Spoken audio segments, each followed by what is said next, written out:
Hey clowns, welcome to Crimenelia Street. I'm Sam. And I'm Tori. And we are gathered here today on this lovely Saturday. And here, thriving, trying. Surviving, for sure. Surviving, yes. Yeah. It's been a little bit, I think, since we recorded as well. So this is like... Yeah, it's like all new to me. I feel like, have I ever done this before? Who are we? What do we do? How's your day been? How's your week been? How's your 3 weeks been? Oh, it's been pretty good. We're slowly packing up our house to move across the country. As you know, that is always a good time. Yeah. Yeah. So fun. I'm so excited, though, that you're coming this way. So for the listeners, Sam and I will be in the same state right now. We are about 3,000-ish, give or take a few miles away. And we don't have the ability to record in person. We also don't know how. But yeah, when Sam makes her way this way, maybe we can figure that out. Absolutely. I am looking forward to that. That will be a blast. But yeah, just kind of taking it easy. And tomorrow's Mother's Day. Just looking forward to spending some time, like I do all the time, but some additional time with the kiddos. So... Some focused time. Right, focused time. But yeah, how have you been? What have you been up to? Good. I had a tournament today, disc golf tournament, so that was fun. Felt like I played bad, but I still tied for second, so I'll take that. Hell yeah, girl! And then tomorrow, Mother's Day, my mom's getting back from like being out of town, so she just wants to like relax, which is fine. But I am gonna go to brunch with Dustin, so that'll be nice. Fun. Yeah. That's so cool. Aww. Yeah. So time for the sad things. Okay. Now this one might...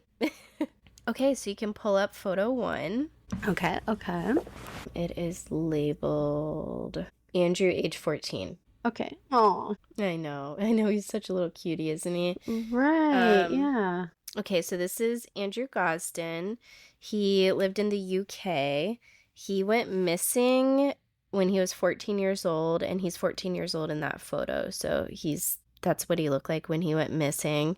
And he went missing September 14th, 2007. He was born July 10th, 1993. So he's pretty close to us in age. He was born in Doncaster, which is in South Yorkshire. I will tell you, man, when I was doing this case, it's like there's like 3 city names for some of these. It's Doncaster in South Yorkshire in the UK, and I'm like, what is this? Right.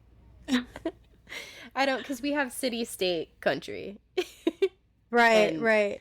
Yeah. I just don't understand how it works there. I know. Well, it's like watching the Love Island UK, and when you look at where they're all from, it's such a small area, and they're like, oh, Leeds is 20 minutes from that, blah, blah, blah. Oh, yeah, so you're kind of close. Yeah. It's like, yeah, you're more than kind of close. You're, like, right next door. Why would it be an issue to, like, see each other? I don't know. Right.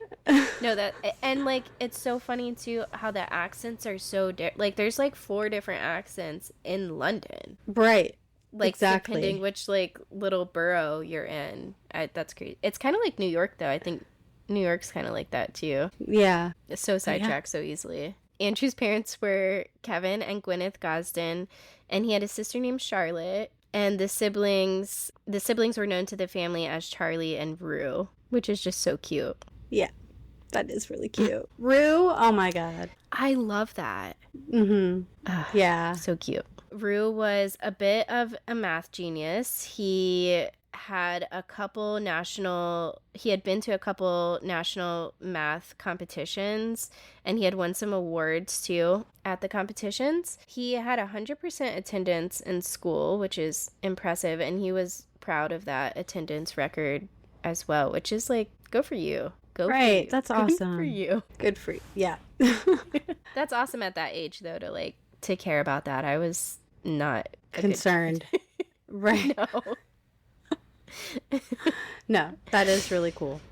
He was pretty good too. Like, if he left the house at all, he would usually leave a note for his parents, even if he was just going around the corner. He was into heavy metal music, and for some reason, it seems like him being into heavy metal seems to like get a lot of attention. It's just one of those things, like facts that like in hindsight people kind of blow up and like make into a big thing. But he was into it, like a lot of kids his age are into it. It's not like he was obsessed with it or anything like that. He also enjoyed playing video games. He was a Cub Scout, and then a few months before his disappearance, he decided he didn't want to be a Cub Scout anymore, which I feel like it's kind of that age where it's like you either like keep doing it and you go to Eagle Scout, or like you're done with it at that age. I feel like. For sure. I think my brother quit around that age as well, and he was like really into it when he was younger. He wasn't super social. He had some mobile phones throughout his life, but he would usually lose them or just like didn't have much interest in them.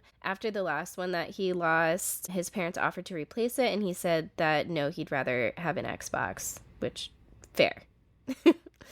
Right. Understandable. He did have a small circle of friends, but he didn't have a ton of friends. He just wasn't like super interested in having like being social. He liked playing his video games and being at home. He had no signs of depression or bullying. There was a couple interesting things about his appearance. He has a double ridged left ear, which you can see if you pull up the photo that says poster. You can see it in the top right hand side. Huh. And it's actually like a super rare thing to have that. If you just Google double ridged ear, like the photo of his ear comes up first. Oh, wow. Yeah, so it's not a very common thing to have. So it's something that like if someone ran into him, it's a distinguishing characteristic of him. He's also deaf in his left ear. So like sometimes when people are talking to him, he'll kind of like turn his head because he's not, or if like someone calls him from behind, like he's not sure exactly where it's coming from because he only can hear in the one ear, so he'll turn, which is another thing that I guess is just kind of unique to him. He wears super strong prescription lenses, and he would use a lot of comedy quotes, so he was into comedy, which is just cool. And he was 5'3", which I guess one of the sources I got this information from said that was small for his age. I'm 5'2", so I'm like... I'm 4'11", so never got there myself. One of these days. Yeah. Still waiting. Think I'm only going down from here, but we'll see. Yeah. Okay, so the day of September 14th, 2007, Andrew woke up late, and he was a little grumpy, which his mom said was pretty uncharacteristic for him. He usually would wake up on time and was in a good mood. A family friend saw him walking across the park to his bus stop. Instead of going to school, which, again, he had a 100% attendance record, he didn't go to school. He just sat on the bench and waited, which there's different reasons that people make up for like why he sat there and waited. Maybe he was waiting for his parents to leave the house. Maybe he just wanted to hang out there for a little bit. Who knows? But he sat on the bench there and waited for a little bit. Then he walked to a garage, which I think is like, what is the word? Like a convenience store, like a gas station or something like, or a CVS or something like that. And he went to the cash machine and withdrew 200 pounds from his account. He only had 214 in his account, so he didn't like empty his account, but ATMs won't let you usually withdraw an exact amount, so that may have been why he only got the 200. Once his parents left for work, he did return home at 8:30 a.m. He changed out of his school uniform, and when he would come home from school, his routine was that he would put the uniform in the wash and he would hang his blazer on the back of a chair, which again, great kid. I'm like, how do we instill these values, I guess? Like, what? Kevin, Gwyneth. Right. But yeah, so when he got home at 8:30 that morning, he did the same thing. He put his uniform in the wash. He hung his blazer on the chair, like he did every day. And then he changed into his favorite shirt, which is a Slipknot t-shirt, and some dark jeans. He took a bag with him that had a bunch of different patches on it, like bands and whatnot, and he left and never returned home. With him, he brought his wallet, keys, and PSP, although he did not bring the charger for the PSP. His parents later reported that he did not bring any additional clothes with him, and he also did not take a coat or jacket. And one of the more interesting bits is that he ended up leaving his birthday money at home. He had £100 in cash. So it's strange that he went and took out the £200 and then left the £100. The school recognized that he wasn't in attendance, and they had a policy where they would call the parents to let the parents know. Unfortunately, they called like the parents just above or below Andrew on the list on accident instead of Andrew's parents, so the wrong parents got the message. That's one of those details that it's just like, if that call had gotten to his parents, like, would things be different? So Andrew's parents came home from work. They saw Andrew's blazer on the back of the chair, so they assumed he's up in his room. He had come home from school, he's up in his room. They didn't think much of it. It wasn't until dinner, they had a family friend over for dinner, and Andrew's mom asked Charlie to call for Drew to come down for dinner, and they realized that he was missing. So the parents first called his friends, and then his friends told his parents that he wasn't in school that day. So that's the first they're finding out that he wasn't in school. They immediately called the police and reported him missing. The family walked the path to his bus stop and couldn't find anything. And then they went and printed out missing posters. This is on day one. And were handing them out everywhere. And families and friends searched until dark, but unfortunately couldn't find any leads or Andrew. So the following Tuesday, which was 3 days later, a woman who worked at the railway station told police that she sold the ticket for him to go to King's Cross Station in London. She remembered Andrew because she thought he was a bit young to be going to London alone, and he looked even younger for his age, people say. Again, I have no reference of that. Like, I guess I just don't know how big or little kids are supposed to be at certain ages, or like, I can't look at them and say, I can look and say teenager. Right. I can't look and say 15 or 12. I mean, even from that picture of him age 14, I mean, he definitely looks, I would say he has a bit of a baby face. I'm sure the glasses and the strong prescription kind of amplifies that a little bit. And yeah, if you're a bit on the shorter side, I mean, I feel like he looks like 9 or 10 in that photo. Oh, wow. Maybe okay. 10 or 11. I don't know. Mm-hmm. 10, 11. One of the sources I was using said that he looked maybe 12, so that's pretty close to what you were saying. Oh, she asked him, the attendant at the railway station, which is like, that's hard for me to say because I say train station. Right.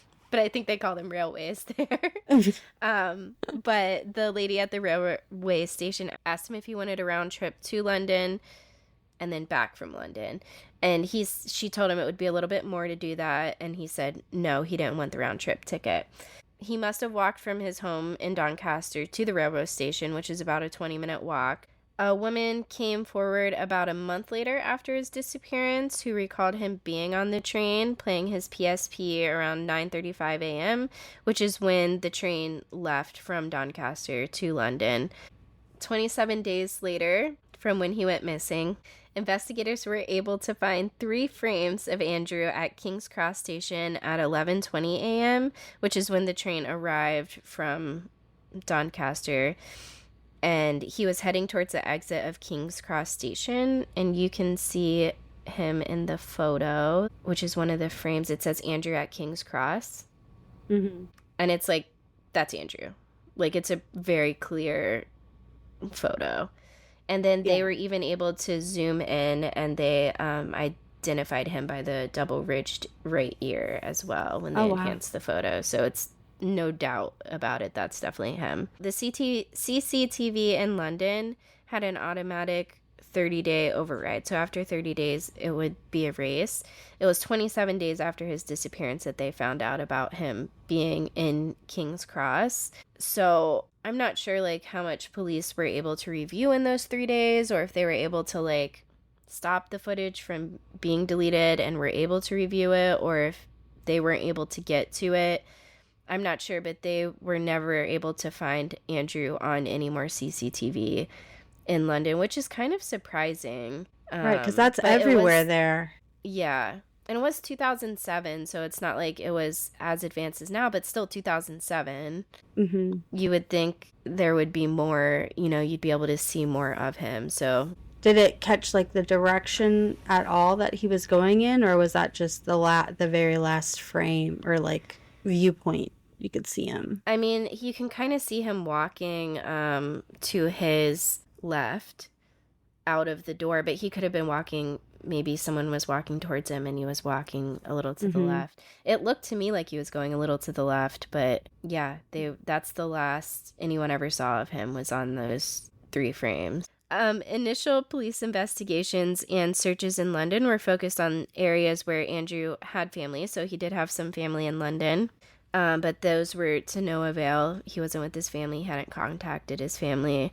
Some people say it looked like Andrew was headed to where you would get a taxi out of King's Cross Station. But again, there's 1,000 reasons why you could think he's walking slightly to the left out of King's Cross. Police were able to look into his internet history. So he didn't have a computer. He didn't even have an email. Again, he wasn't super interested in, when offered a cell phone, he said, no, I'll just take an Xbox. Like, he just wasn't super interested in being social. But police they searched the computers at school. They searched his sister's computer, which he had access to and would use sometimes. And there was no communications between him and other people on it. They also were able to search his PSP, and the way that PSP connects to the internet, PlayStation would have record that he did connect to the internet, and his PSP had never been connected to the internet, so he wasn't talking with people on the PSP. They also found out he didn't have an Xbox Live account, so I guess that means as well that he wasn't, like, there was no way for him to be chatting with people on Xbox. Now, I do wonder, I know some games, like, there's, like, voice communication in some games, and I don't think even to this day, I don't think there's a lot of record of that. So yeah, but I don't know if you would have to have I don't have an Xbox. I've never had an Xbox, so I don't know if you would have to have like an Xbox Live account to play those kinds of games or not. You like would. Fortnite, right? Yeah, I think know that you would have to. I don't know, especially in 2007, because like even now, I don't know if you have to have a PlayStation account to play Fortnite. You do, I think now you do have to have a PlayStation account to have a PlayStation. Right. But I don't think in 2007 you had to. And if you just bought the Halo game back then, like they have voice communications on there, you know? That's so true, yeah. So that's the only thing I can think of where maybe he was communicating with people. But then you would think there'd be record of him, like, because if you're going to continuously communicate with the same person, you would have to like friend them. Otherwise, it's just like random connections all the time. You're not going to get the same people. I feel like police are smart with that kind of stuff. And I feel like they would have known. That's pretty much all we have. So he went missing in 2007. We don't have any more information than that, pretty much. He went to London for a day. It's like he had a perfect attendance record at school. And then just one day goes to London. He definitely went to London by himself. There was no one like following him or with him in the freeze frames. The woman saw him on the train. He was by himself playing his PSP. In 2009, his family released an age-progressed photo of Andrew. November 2009, Kevin, Andrew's dad, appealed to the gay community in London to help find his son. And his parents were thinking maybe he was struggling with his sexuality at the time and found it a little too awkward to talk to them about it. And maybe that's why he went to London, because Doncaster's like, I guess, like small town vibes. And in London, there's just people of all diversities. You know, it's like New York. So maybe that's a reason they're thinking that he went to London. His parents do say that they're super open and accepting. If he's not heterosexual, that's just their kid and they love him. But they could see him like feeling awkward to talk with him about it. May 2011, his family paid to have the River Thames searched. It was sonar searched, and oddly enough, a body was located, but it was found not to be Andrew's. I don't know whose it ended up being or if they were able to ID it, but it definitely wasn't Andrew. In December of 2021, South Yorkshire police announced that the detective in charge of Andrew's case had arrested 2 men. One man was 38 years old and the other one was 45. They were arrested on suspicion of kidnapping and human trafficking, and one of the men was also arrested on suspicion of child pornography. Both men were released under investigations while inquiries continued. Several of their devices were searched, and these were the first arrests to ever be made in connection with Andrew's case. These men ended up being cleared of having any involvement with Andrew in 2023. I will say it's really great to see that they're still actively searching for someone for him. Like, the police have done everything right, it seems like, in this, which we don't get to say often. Some things of note is that, again, Andrew had that 100 pounds that he had in his room, and just interesting that he didn't take that with him, but then he did withdraw cash from the ATM. To me, it makes it seem like he was gonna buy something that was over $100 and under $200, because why would you don't need to take the $100 with you if you knew you already had the 200, but he had to get the 200, so the 100 wasn't enough. You know what I mean? Does that make sense? It's just, it does. Yeah. And I'm thinking, like, was there some kind of, like, concert or something that he was wanting to go see? That's a theory. So we'll get there. Oh, okay. Cool. Yeah. That is one of the, like, main theories. So parents say that they definitely didn't see any signs of bullying. That's a lot of people think right away maybe he was being bullied. They may not know, but from their perspective, there was no bullying. Okay, so in November 2008, a man went to a police station saying that he has information about Andrew. I've heard a couple different reports on, like, versions of this story, but whoever the man initially spoke to said, "We're not open right now, come back when we are open," is the first version of this story, and he never came back. And then the other version was that, like, it was an unmanned desk because it was, like, off hours, so it was someone on an intercom who said, just wait right there and we'll send someone to speak to you, and by the time the officer got there to speak to him, they were gone. Police made a public appeal for this man to get back in touch with them.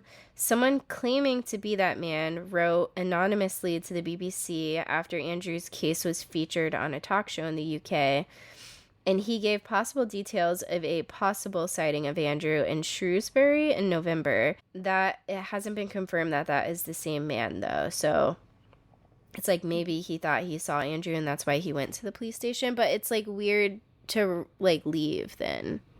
Right. Like, like, why would you leave? You made all the effort to get there, and right. Almost seems like if you left there was, like, more of a reason for, like you maybe panicked or something. Right.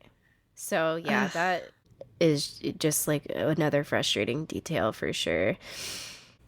Okay, so right across from King's Cross Station is St. Pancras International Station, where you can pretty much get to anywhere in Europe from. But Andrew didn't bring his passport, so it's very unlikely that he would have left the country. So, theories. One theory is that he went to see concerts, or there's a couple concerts that were playing in London that day that were, like, kind of in his genres. One was 30 Seconds to Mars, which isn't, like, super in his genre. It's not really, like, metal. And then the other one is a band called Sixth, which is SIK, I think capital TH. And it's a band called mathcore, or it's a band in a genre called mathcore. Have you ever heard of that? Yeah, like math rock and stuff. Yeah. Sure. Yeah, math rock it's really, I don't want to say it's like strictly emo kind of, but it's really more so like the guitars in particular. It's just like very complex, like harmonies. Yeah, complex guitar playing. I feel like the beats and the time signatures are always kind of unique. So it just sounds like when you hear it, it like tickles your brain in a certain way. You're like, ooh, okay. So yeah, anyway. Because I hadn't heard of it and I had to do a little research. But yeah, it pretty much came out to be exactly what you just said. Just like unique time signatures and just like kind of complex stuff. And I'm sure it, like you said, it sounds cool because we're used to hearing everything in like the same time signatures and the same keys. And yeah, I can imagine that being pretty cool. And it seems kind of right up Andrew's alley as well, as far as he's super into math and metal, and now we have math and metal in the same Right. thing. So that was in Wofford in Hertfordshire, and just like gold stars to me for saying that. Yes. So I guess this was like potentially their final show too. So it wasn't just like an ordinary show, like it was a big deal for this band. It would have been a 20-minute walk from King's Cross, so right there. Tickets would have been affordable, less than £20. And the thing is though, so if he were going for that, usually to get into a venue, you have to be a certain age. So that venue specific rules was that he had to be anyone 8 to 14 years old had to be accompanied by an adult. And that's like if the band themselves didn't have specific rules too. A lot of times the band themselves say you have to be 21 or older to get in. Most concerts were 18 or over, or 14 to 18 with an adult. So it is like, was he meeting someone to go to that show with? Maybe someone he had met on a video game who said they're also into that band. I don't know. Or was he going to go by himself? He wasn't super social. So maybe it was something he thought maybe he would just get to London and then figure it out. The weird thing is, too, that the show starts pretty late. So, like, why go so early? When you have nothing to do, nowhere to go. Right, like, it's not like their parents were going to get home. Like, it sounds like they usually didn't get home till he was home from school. So after he was home from school. So he could have even gone to school. Right. And I wonder, like, I mean, it sounds like the parents are pretty accepting. But did they not like this kind of music? Or would that be why he just wasn't like, hey, Mom, take me to... It didn't sound like it. Yeah. I mean, he had all the band shirts and stuff, so you'd think they were somewhat accepting. But no, that's a good point. Another theory is maybe he met a predator online, which obviously I think that's what everyone's mind goes to. And this could tie into the concert theory too. You know, maybe he was going to he was supposed to be meeting this person, go to the concert. But again, there was no evidence of it. Police checked all his possible communication routes. Maybe he went to London for his own reasons and then ran into someone who just had bad intentions, you know, saw a young vulnerable kid and was just like a crime of opportunity. Another theory, this kind of ties into the like struggling with his sexual orientation, but like maybe he went to London just to find out about something that he couldn't in his town, as far as like the different diversity groups. Obviously, there's maybe he wanted to start a new life theory, which just seems like he would have eventually come back home, you know, as a 14-year-old. Like maybe you go out for a couple days, but like especially, and why wouldn't you bring the other 100 pounds if that's what you're doing? And no clothes, like, and it not seems your like a PSP day trip. Charger, right? Like, I'm a gamer, and I don't go anywhere overnight without my Switch and my Switch charger. Right. I usually don't even break it out, but I bring it. Right. Just in case. Right. But yeah, not bringing the charger is, I don't know, that's huge. That says a lot to me. His favorite show was The Rise and Fall of Reginald Perrin. Have you ever heard of it? I haven't. Me neither. The main character in it fakes his own death and then goes off to start a new life. So his dad thought maybe he wanted to start a new life because of that, and then, you know, went to London and then maybe ran into someone with bad intentions getting there. Like, he thinks he probably would have come back, you know, soon, but maybe he ran into someone. Oh, and then another theory I found on Reddit was that I guess some new PSP came out around that time. So maybe he went to London to buy the new PSP. And I guess it was around the amount of money that he pulled out too. Right. But I don't know if it was around the amount of, I don't think it was around the amount of money that he pulled out after he paid for the train ticket. So like I think he would have needed more money with the train ticket included. Right. And he had that £100 that he could At have, home that he could have so brought. it just kind of, gosh, I hate this. I know. It doesn't make any sense. What do you think? I mean, I'm thinking it was like a day trip situation, obviously, and I do think he might have just met the wrong person. But it's just like, where do they go? There's no body, there's no anything. Like, I know. I just can't imagine that. Like, I don't know. Well, I was just gonna say, like, they're bringing up like the sexuality thing. So was there other like little hints that he may be struggling with something like that as well? Or is that just like a theory that they're just kind of like throwing out there? Like maybe there were some things that happened, which in case I would say definitely some kind of like meetup situation. I don't know. Yeah. I think I land on your first theory too, that for some reason he went for the day, and I can't even boggle my mind as to why, because again, he was so proud of his 100% attendance record, and it just seems so out of character for him. But for some reason he went and then ran into the wrong person, I think.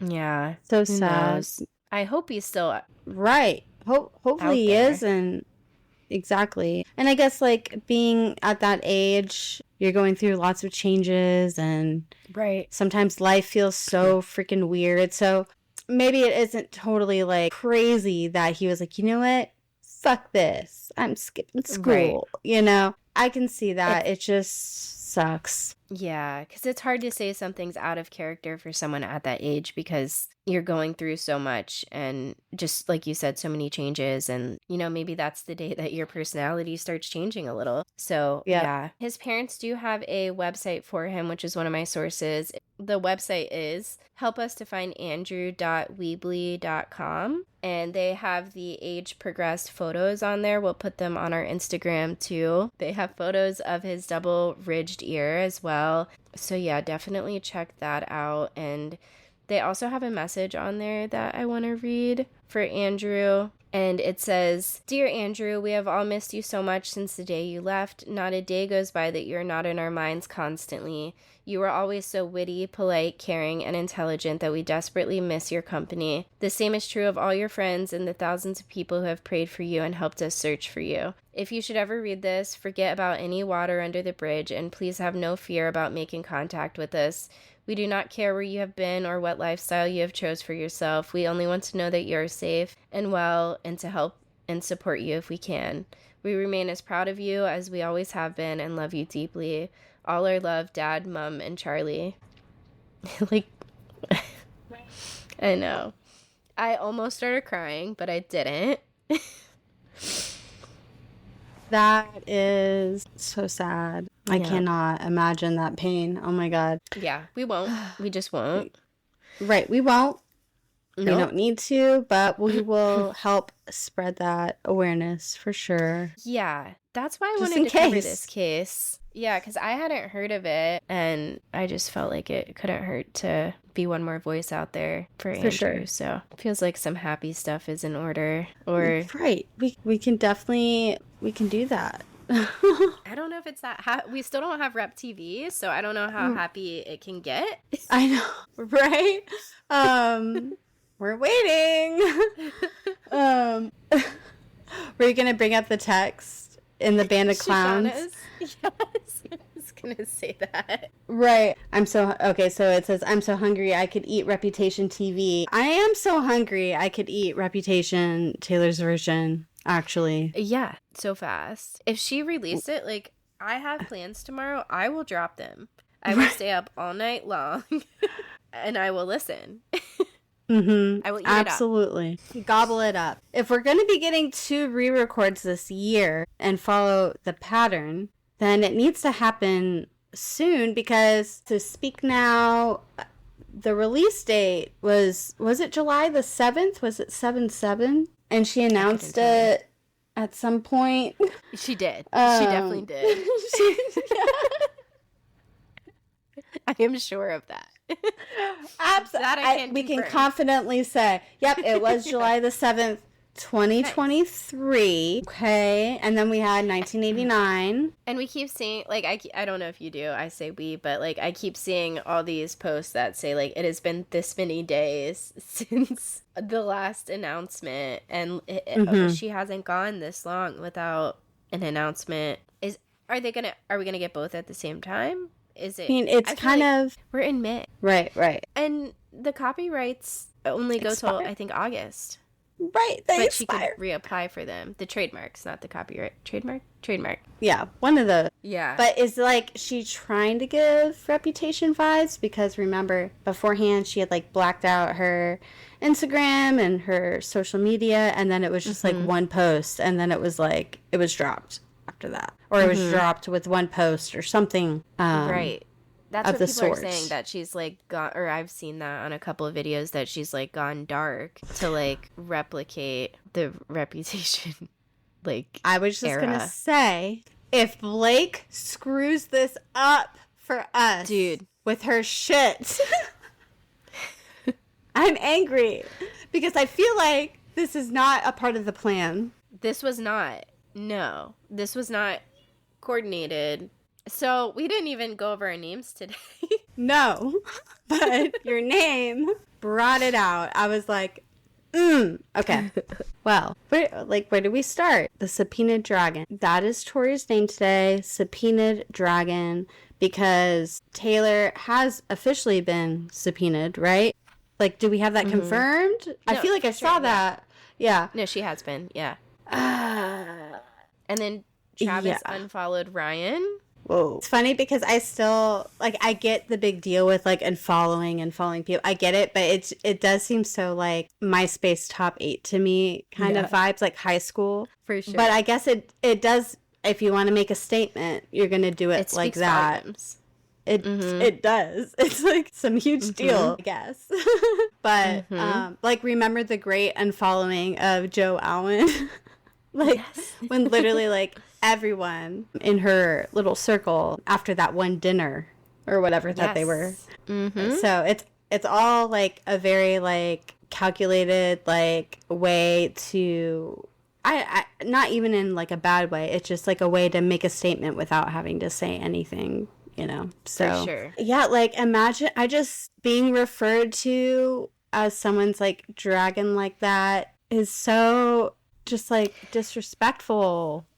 And it's not nice. It feels icky because, like, she controlled the dragon. So it's, like, almost, like, implying some kind of, like, orchestrated part from Blake. Like, Blake's, like, the puppet master of them or something. Like, it. And when that was said behind your back and you find out, like, in court documents that was said, it has to feel bad. It has to feel not great. Right. Like, even if you are still on good terms, that would be something that I feel like I would just bring up and, I don't know, just be like, I'm not your, like, bitch. No. Yeah, it would be like, I was, like, literally helping you from the kindness of my heart, and, like, then you go and tell people this? Right. Like, I was helping you because I thought we were friends, but, like, you're, like, trying to leverage my hard work and my place of, like, power, good standing. Power, in a way that, like, I wouldn't be okay with. Right. And, like, the way Justin responded in the text is very much like, I feel like he's saying, like, that's a little crazy, but, like, I didn't need Taylor or Ryan or exactly. Yeah, I can't remember the exact thing, but he's kind of just like, I didn't need, you know, Taylor or Ryan's input to tell you that you're a great writer. Like, he's still trying to, like, appease her in this moment because she's, like, literally threatening him.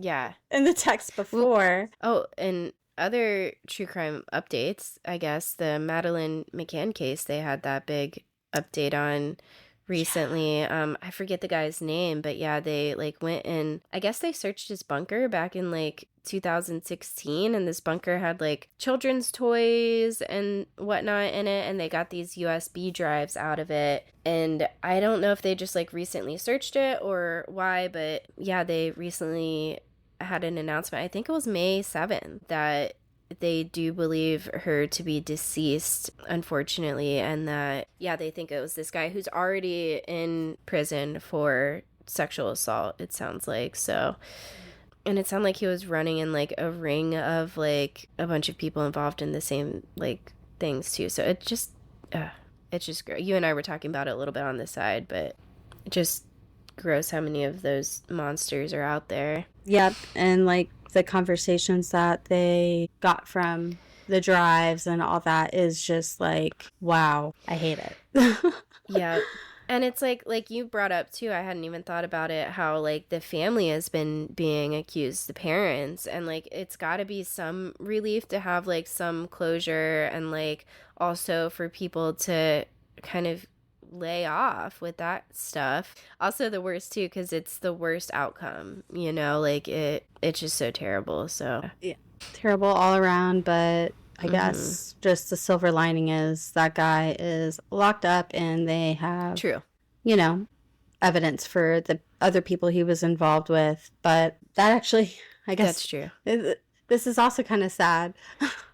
But I don't know. So bad at staying on the happy stuff. Whoops.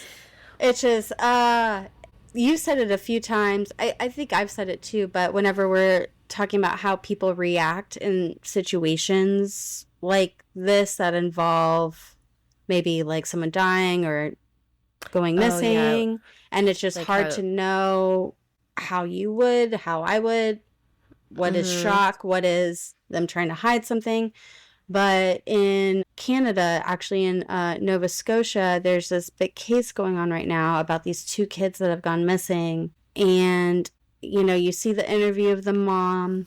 And once again, I'm not saying anything. She is just like very like stone face. She doesn't look, she's not teary or anything, but she's like, oh, we just want our kids back. Please bring our kids back.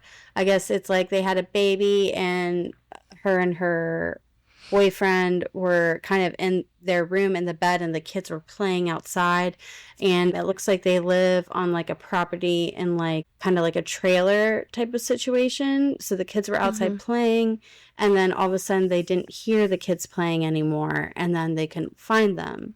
So you're like, oh my gosh, that's like freaking awful. A nightmare. And then you find out the kids weren't at school the whole week before, and it's like all these like kind of things are popping up, and like the stepdad is looking kind of suspicious. But once again, it's like you don't want to assume, because kids wander out. Actually, oh my gosh, just here about a week ago in this really small town called Prospect, on the way to Crater Lake, this little kid went missing, and people were saying the worst things about the mom. And because like it was like a 3-year-old boy, and he was only in like a diaper or whatever. They ended up, and he was missing with his dog too, his German Shepherd. And thankfully they found them, and like it's so cute because the dog clearly stuck with the boy and all that. It's just like, oh my god, this is the making of like a movie or something. But I'm just so glad the little boy was found. But people were saying the worst things about the parents and all that. They're like, how could you let your kid outside with that diaper? Blah, blah. I know. It's like they live on this like huge property. Of course, you know, sometimes the kids don't want to wear clothes. I don't know. Like it's not like it's freezing or super hot outside right now. Like, right. I don't know. My kid was running around in his shirt and diaper for most of the day today. Right. Like it's just... And I've known people who their kids are usually just in a diaper. Right. And like, I feel like that's... I mean, not at home, but... Yeah. There's nothing wrong with that. And like, why is that like so bad? I don't know. I can't... It's not... Yeah. It's like when no one's at my house, I am in my underwear a lot of the time. Oh, I prefer absolutely. It that way. Exactly. I prefer just a diaper for me, so. Yeah, well, I'm so glad they found him. There is that, did you see too, some little boy, I think it was in like Ohio or something, that's not there, maybe Wyoming, I don't know, but some boy went like 7 miles away, was missing for a couple days, ended up traveling like 7 miles, and someone's like farm dog found the boy. Oh my gosh. And he was like 7 miles from where he went missing from. So yeah, that's wild. But he's okay. Yes. So man. Taylor stuff, yeah. So she got subpoenaed, and yeah, I guess we'll see how that all shakes out and if it affects our release schedule. I know. Please don't, Blake, because that will be the final nail. Blake is like unfortunately intertwined into our Swiftie lore. I know, with the songs, man. I do wonder how their friendship will be after. Well, I mean, Travis followed Brian, so if the boys don't get together, like, or if they don't, like, get along. And we know that Taylor has publicly not been being seen with Blake, but again, that could all be true. Mm-hmm. So, you know, you never really know. I am interested to see a couple years down the line, like, where they stand for sure. Yeah. I think Taylor's still, like, following Blake, I would think. We would know. Right. If that happens. Alert! But I feel like she might just be doing it just to not cause the crazy drama of it all, you know? Right. Bring more attention to the whole thing. And also, what is she being told not to say from or do from all the lawyers and everything? So maybe, like, Travis, by extension, is like, okay, I'll make a statement then. Right. Or I can see, like, him saying, I'm gonna unfollow him, and she's like, don't, like, people are gonna, don't be crazy. I know. Yeah. And he's like, no, I've had it, babe. Okay, we're getting too deep in our parasocials. right. I'm like imagining the whole scenario. Now it's real in my head. That is the scenario I've imagined. Like, he's like, I'm gonna do it. I'm just gonna unfollow him, babe. And she's like, no, don't do it. That's so crazy. No, you know what? I don't care what anyone thinks anymore. That's it. Okay. Oh, my Lanta. Oh, my gosh. And Sam today is best day ever. And I'm assuming that's because Mother's Day is coming up. And the best day, I'm having the best day with you today. Yep. Oh, I love that. That's where my mind went. Yep. That's super cute. Thanks for gathering with us today at Crimenelia Street. You can follow us on Instagram at Crimenelia Street or on TikTok at Crimenelia ST Podcast. And please feel free to send us an email at crimeneliast@gmail.com for any episode suggestions or comments. And we'll see you next time, clowns. Bye, clowns.